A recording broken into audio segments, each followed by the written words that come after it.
Mwah. Hello, welcome back to the 12th episode of the Triboro Podcast. I'm your host, Justin Alonzo. We'll be talking about nothing. It will literally just be the intro today. How are you doing, Nick? I'm good. I am not. Yeah. I think, the Mets did lose the series, but I think there's a lot of good to take away, unlike the Yankees. Hell hath no fury like Justin when he's angry. But yeah, I'm feeling good. I think the Mets might be feeling good, perhaps. I am not. Neither are the Yankees are not. Yankees. Yeah. Aaron Judge's hip is not. Yeah. There's a. Jake Bauer's knee is not. Jonathan Loaiza's elbow is not. I could go on. Yes, but anything else you would like to add? Queens, go. Queens? All right, to Queens.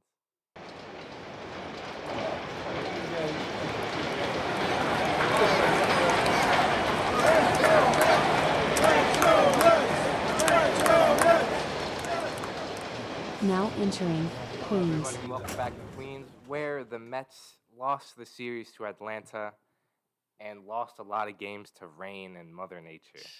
So it was supposed to be a 4-game series, but Saturday's game got rained out and postponed to an August series.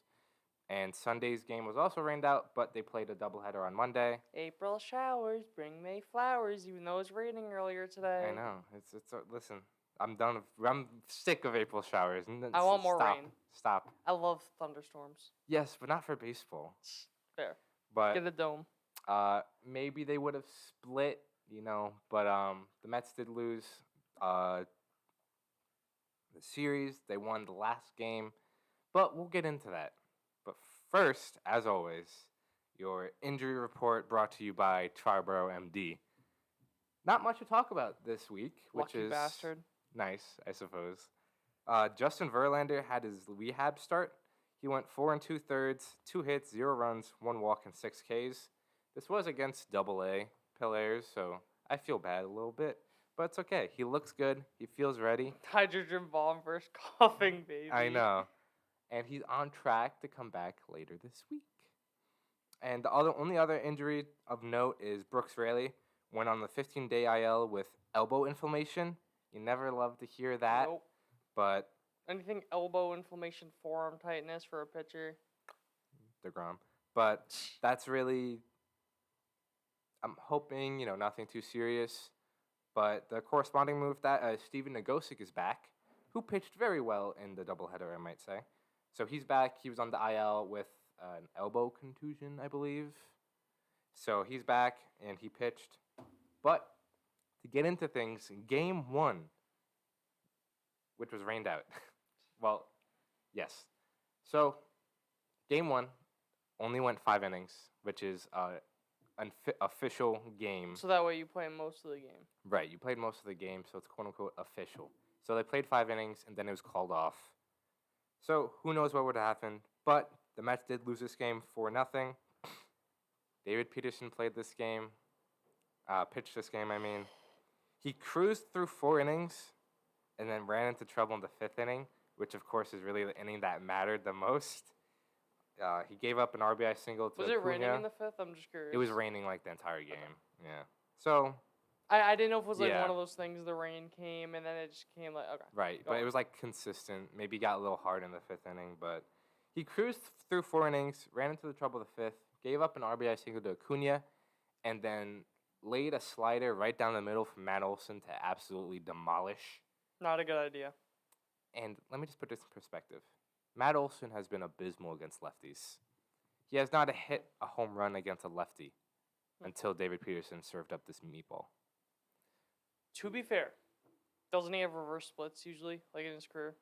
I'm not sure. I'm pretty sure he does. If you want to bring it up, but so it could just be a thing early season. I mean, David Peterson hasn't been handling lefties at all.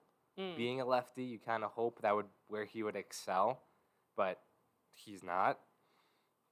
But he pitched a complete game. He did. Kinda. Doesn't it? It goes on his I'm pretty sure it's a complete game. Yeah. Because there was only 5 innings, he pitched the full 5 innings, so technically it's a complete game. But he did give up the 4 runs. The Mets never got a chance off of Max Fried, who was pitching for the Braves. they got some things working, but they never really. I feel like they were never really threatening. Mm. So, not much offense in this game. Again, there's not much to go off of because of the rain. You never know what could have happened the other 4 innings, but it is what it is. Mets lose 4-0. Do you have those splits yet?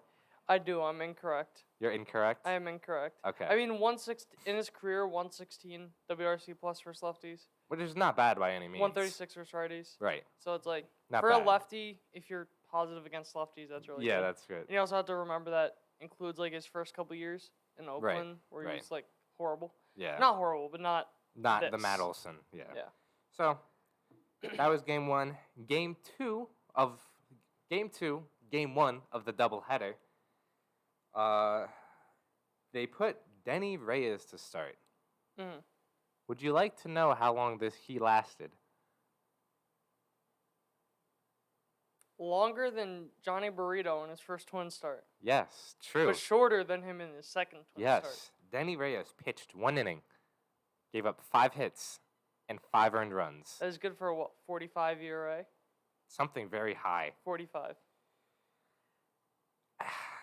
I hate saying this because I never think that this is what the purpose is. Mm-hmm. This felt like a punt. Mm. This felt like a punt game. I understand injuries. I get it. But this guy didn't last an inning. I mean, he did last an inning. Excuse me. He lasted 8 innings and then couldn't get any outs in the second inning when he came back out, and then they took him out. Whoa, he went 1+ innings. 1+. I'm sorry. But, look, I will admit, it was only like a 2 hanging sliders, which happened to be a 3-run home run and 2-run home run, which is like, all right, 2 bad pitches maybe, but like... In the first inning, though. Yeah, you got to be crisp. Yeah. Like, this guy, obviously, they sent him down to be, like, stretched out as probably a starter, and then he does this.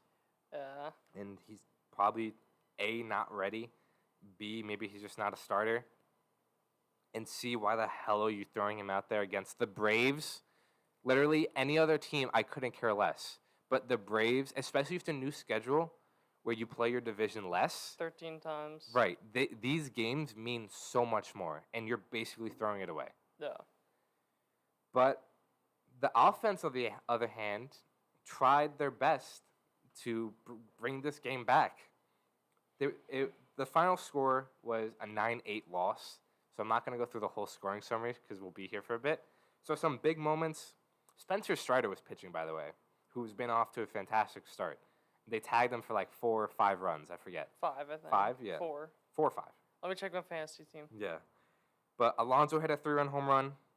Beatty hit a home run off a lefty, which is huge. He's not allowed to do that. And then Escobar hit a home run in the 9th inning, which made it 9-8. It made you change up the graphic. Yeah, basically. These games hurt. 4 runs, by the way. It was 4 runs, yeah. These games sting a lot more because you have a capable pitcher. You have even...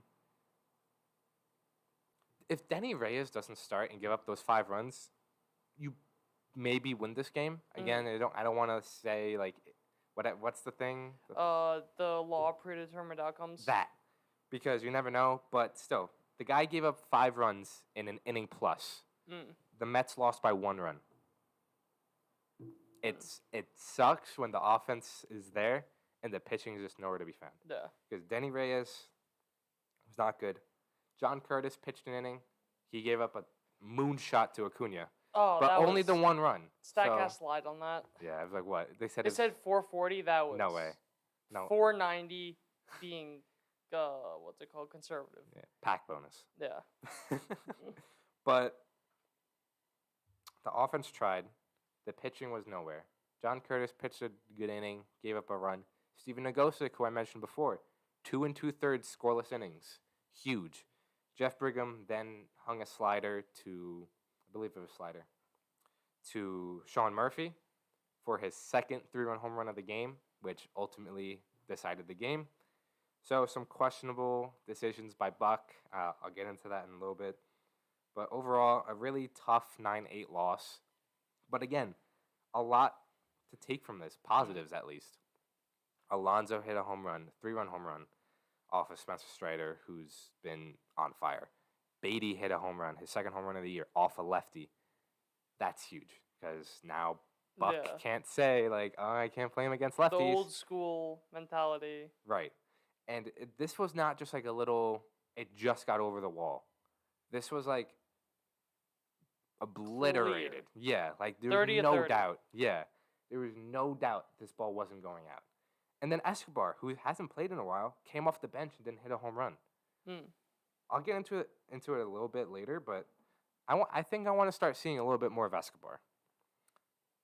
No, I know. That's what But overall, I can't fathom why you're pitching Denny Reyes in this first game of the doubleheader. But it is what it is. Game 3. I think it's important to note note the hit batters. Yeah, fair enough. Just because that. Yeah, but Game 3, Game 2 of the doubleheader. Mets win, 5-3. Tyler McGill started this game. He went 5 2/3, 4 hits, 3 earned runs, 3 walks, 4 Ks. 3 walks, yikes. Does that include the hit batter? No. Okay. Which, yes.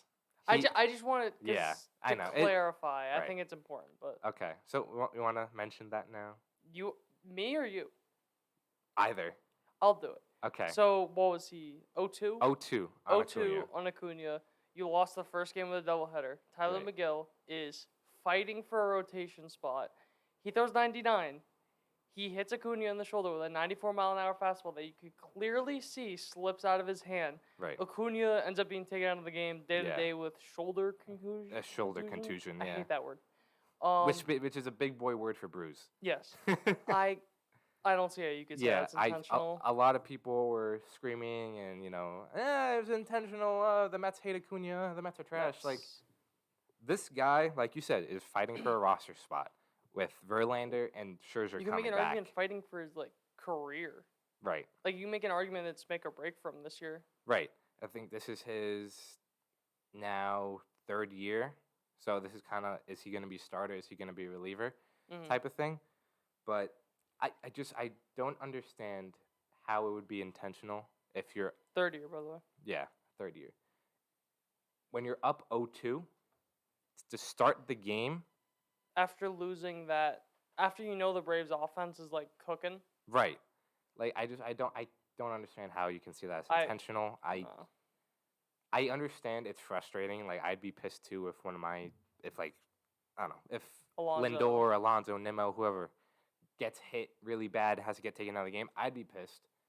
But you have to kind of set that aside and kind of look from it at a objective point of view where there's no way it was intentional. I don't see that as intentional. And you don't hit someone on the shoulder if you're gonna hit them. Right. If you're hitting them, unless you're an absolute douchebag and you're going for the head, which you never do. You never do. But you hit him in the back, so he got hit right in the shoulder, the delt area, I guess. And it is important to note Acuna does have a history of getting hit. Right. He's not one of those guys that's so far off the plate. Right. So I think we just want to clear the air. Yeah. But moving on from that, McGill pitched a lot better than I feel like his line presents. I mean, 3 earned runs in 5 2/3. He really, again, the only issue came in his last inning, the 6th inning, where he gave up a bases clearing double to Eddie Rosario. So maybe he's running out of gas, just hung a pitch. I mean, I think it was a fastball down the middle, but still, regardless, I think he pitched a lot better. But again, the offense came back. The offense woke up. So quick scoring summary. Daniel Vogelbach started things off with an RBI double that scored McNeil, made it 1-0 Mets. Marte, RBI single, scored Beatty after Beatty doubled down the right field line. 2-0 Mets. Francisco Alvarez with an 2 RBI double, which would be essentially the game-winning hit, made it 4-3 Mets. And then Jeff McNeil with some insurance with his 2nd home run of the year, made it 5-3 Mets. David Robertson then came to close it out for 2 innings, which I thought was a little surprising. So I feel like he's done that with the Yankees. Granted, good amount of time ago, but I feel like he's definitely been Especially he's not a hard thrower. Like, yeah. do slow ass off contact. That's not the most crazy thing, but No, yeah. I think the only thing that kind of made me question it, I guess, is Ottavino just came back from the paternity list. So Yes. I had to think of the name, sorry. He just came back, so Ottavino is fresh. Mm. So in the 8th inning, it was the top of the, or like the middle of the Braves lineup. So you want to put your best reliever out there to handle the middle relief. The middle lineup. Then maybe you bring out Ottavino to face the bottom of the lineup, but then he leaves Robertson in, which, worked out well. I'm not arguing with the call, but I'm just kind of questioning Intrigued. it. Yeah, like I don't. What's the thought process? Especially there? after giving him 4 days off, whatever it was against Giants. Right. And so Ottavino was fresh. Ottavino was never used. I think because he just came back for this. Yeah, he wasn't used at all this series. So little questiony, I guess. But yeah. Regardless, Robertson's looks fantastic. He's a godsend. Shocker. I know. 38-year-old D-Rob's is looking great. But overall, like I said, they lost the series. They split the doubleheader. But I think there's a lot of good to take away from this series. Game 2 was extremely winnable. Like I said, you pitch a capable pitcher. Which I can't think of the word, but... Competent, yes, thank you. You pitch a competent pitcher, and this game probably looks a lot different. And you maybe win the series, but... That's mean. What? Calling him not competent? The guy lasted an inning. Plus, I'm sorry. Like, I know it's a hard situation, I know. but, like, an inning plus and you give up 5 runs? Calling him not competent? I'm sorry. That's just... You know what? I'm not blaming you. I'm just saying, like, that's vile. But I will stand by that. He should not have been starting. Regardless... I'd agree with you. I think... I'm not sure what it is. I don't know if I just never noticed this last year. But I've talked about it a little bit before. Buck really needs to, like, settle down on how to use his bullpen and when to pull his starters. Because the issue I've been noticing is he either lets, and I'm the one screaming for starter length. Let me just preface that. He lets the starter in, he leaves the starter in a little too long, and then they give up like a big hit. And then he goes to the bullpen too late. Or he goes to the bullpen too early, the starter still had something left, the reliever gives something up, or he leaves in a reliever too late. So how much of that do you think is a catch-22, though? What do you mean? Where it's like, if he takes the starter, if he leaves a starter in when they seem like they have something else, they probably gas out after they get an out. Right. How much of that is if you go to the relievers too early, maybe they weren't ready. You know what I mean? Where it's like either way, it's like damned if you do, damned if you don't. I was just gonna say that's probably what it is. I mean, I look, being a major league manager is difficult. I will say it's a thankless job. I mean, like you said, damned if you do, damned if you don't. You put in a reliever and he's great, fantastic. But even if it was the right call and he implodes, how could you put him in? Blah blah blah blah blah. Even though everyone was agreeing, yeah, that's the right call. Right. In the moment. Yeah, exactly. So, it really is damned if you do, damned if you don't. But I'm not sure what it is. I don't know if I just never noticed it last year, but something seems off. Like I'm not. Maybe it's just like a gut feeling. Maybe. But I think I know what it is. What? I want to see if you want to know. What? No Diaz? Yeah. Maybe. You don't have, because like that lock. bumps everyone else up. Yeah. You don't have the lock. So yeah. It's like, maybe that's what it is. But it's something I've been noticing, and I'm hoping changes. I guess. But yeah, I think. Look, you're getting Scherzer and Verlander back. Thank God. Which is going to be huge, I feel, for this entire pitching staff. Because both of these guys are workhorses. These are the guys that want to give you 6-7 innings each day, every 5 days. So that's going to give the bullpen a little more rest. I've been talking about how much the bullpen's been taxed because these starters are going 5 innings, 4 innings, whatever it is. So with these guys back, I know you got to ease them in, especially Verlander, who's coming off of an injury. You got to ease them in. But these guys are known to give you 6-7 innings each night. Mm. So I think this is going to be huge. Like, it kind of bumps everyone down in the pecking order, which is also huge. Mm.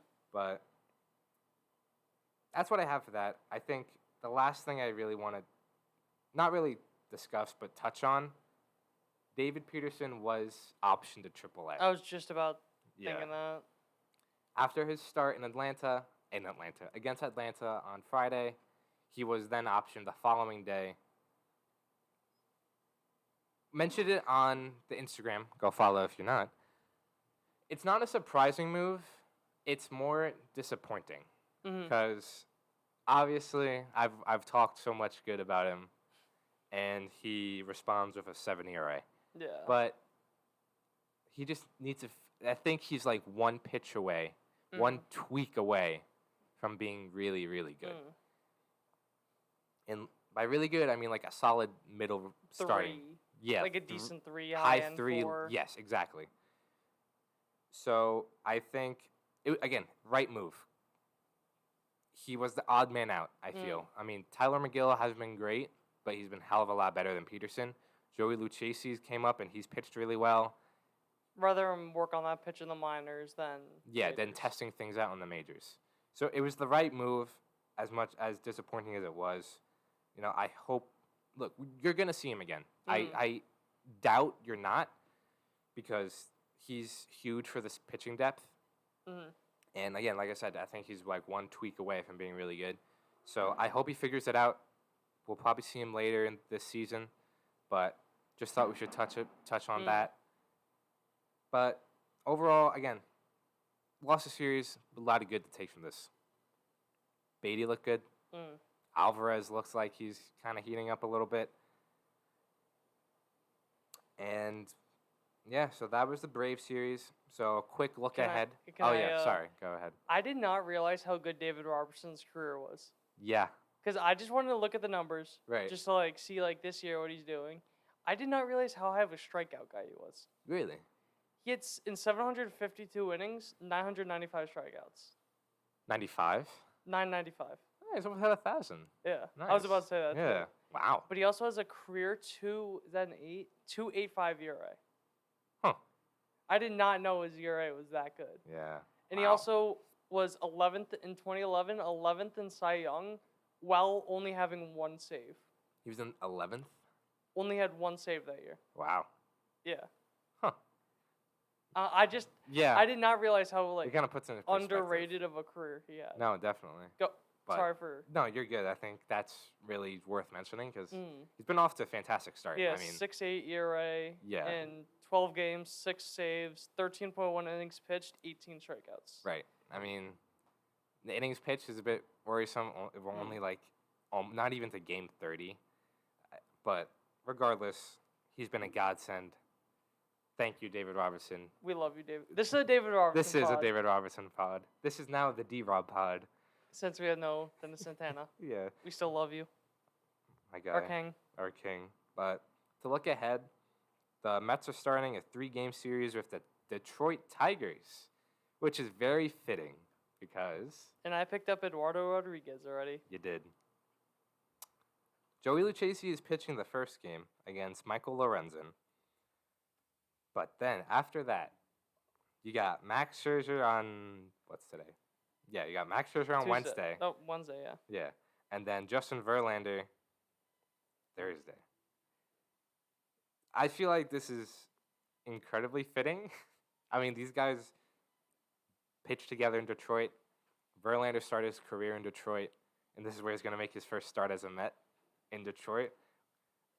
Right after Scherzer, I think it's funny. It's extremely fitting, but look, the Tigers are really bad. Not as bad as the A's. No one's as bad as the A's. No one is as bad as the A's. But the Tigers are not a good team. They are not good at baseball. No. Michael Lorenzen is not fantastic. He's shown some promise, I feel. He should still be a hitter. Yeah, he might be a better hitter. He was a reliever who I believe last year was with the Angels, and that's when he stretched out. Yeah. Yeah. So Lorenzen, this year. And the joke I made, by the way, in, sorry. what was it, 2019? He was a two-way player. Yeah. He's a reliever, so and he hit like a couple tanks. Yeah, I know. He's a really good hitter. But besides, Lorenzen is 0-1 with a 7.07 ERA. He's a righty, so we're playing to his strengths. And then Joey Lucchesi is 0-1 with a 2.19 ERA. Off to a great start. I think he should look really good against a Tigers lineup who strikes out a little bit. I feel like a lot He's of not good at baseball. Yeah. I almost forgot. Old friend Javi Baez. We'll see him swing at a pitch that's like in the other batter's box. But then we got Max Scherzer, who's coming off his suspension. I forgot to mention, Scherzer was supposed to pitch Monday's game, but because of the rainouts, he technically didn't serve the full suspension because it's by games played by the team.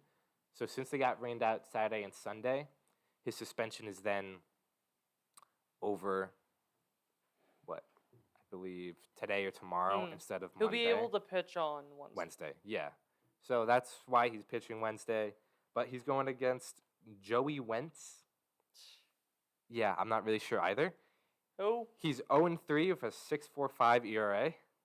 He's a lefty. That tracks. Yeah, he's a lefty. So buckle up, because this is the guy who's going to shut us out. And all these numbers, like those horrible numbers, are in Detroit. Right, in Detroit. Detroit is like, would you say it's the most pitcher friendly? It's Not definitely the up most, there. but Definitely like yeah. top. They did move in the top walls, I will say. So I'm not sure how much. I don't know if they have the that, data Baltimore. on that. Yeah. I don't know how much of the data they have on that, but they didn't move in the walls, so it might be a little more hitter friendly. But Scherzer, he's 2-1 with a 3.72 ERA. He started to look good right before the suspension, but we'll see how he comes back.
And lastly, Max Scherzer versus Eduardo Rodriguez.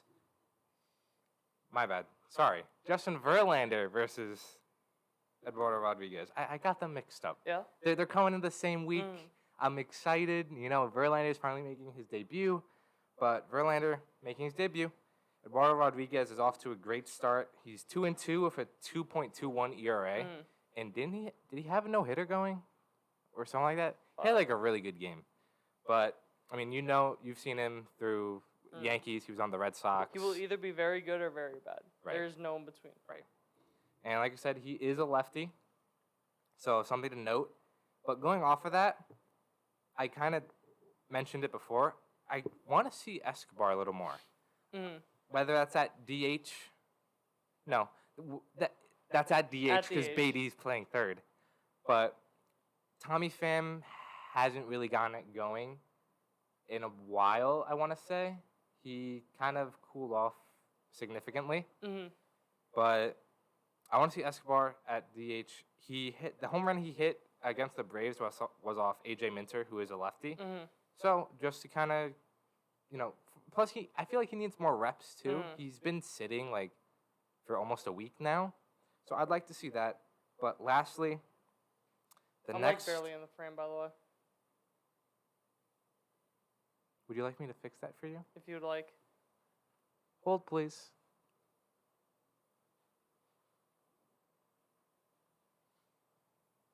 If you're watching now, you can see Justin's beautiful face. Yeah. If you're listening, then you Nothing. get nothing. Nothing. Sorry about that. But lastly, the next 4 series the Mets play: Tigers, Rockies, Where? Reds, Nationals. Where? For the Rockies? Rockies is at Citi Field. Okay. So thank God. But all these are. I know the Mets just lost a series to the Nationals, but you have reinforcements. The kids are starting to turn the corner, I think. Fatten up. Pad your stats. This is like your how many games is that? I think it's 3 against the Detroit. 3 against Detroit. 3 against Colorado. 3 against the Reds. 4 against the Nationals. So that's what? 3, 6, 9, 12? That sounds math. So this is your 10-2 run. I'll take 9-3. But this is where you got to make up some ground, beat up on the bad teams, and kind of just, again, pad your stats. Yeah. As dumb as it sounds, just this is where you need to play good baseball. Good teams need to beat bad teams. And I'm not saying you're going to sweep all these series because that's just insane. But these are the games you should be winning. But with that being said, you got anything you'd like to add before we head off? I don't want to go. You don't want to go? Don't make me go. We're going to the Bronx. Don't make me go. Where Justin has a lot to say. We'll see you in the there. Bronx.